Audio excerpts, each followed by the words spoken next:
بسم اللہ الرحمن الرحیم.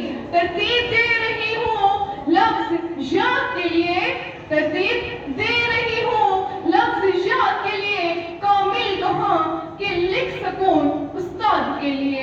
تیری نظر نے پا لیا مجھ میں چھپا جوہر، تیری نظر نے پا لیا مجھ میں چھپا جوہر، اور اس کو تراشا میری بنیاد کے لیے. جناب صدر محترمہ اساتذہ کرام اور میرے ہم مکتب ساتھیوں، السلام علیکم.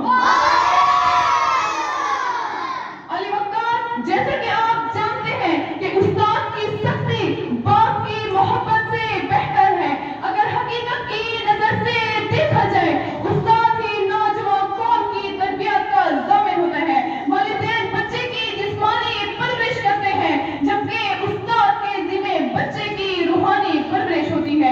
ارشاد باری تعالیٰ ہے، پیغمبر تمہیں کتاب و حکمت کی تعلیم دیتے ہیں اور وہ تمہیں وہ سب کچھ سکھاتے ہیں جو تم نہیں جانتے.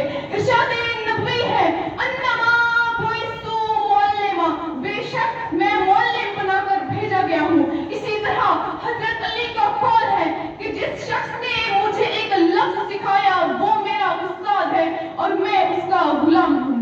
عزیز ساتھیوں، امام غزالی اسمان علم و فضل کے رخشندہ ستارے ہیں.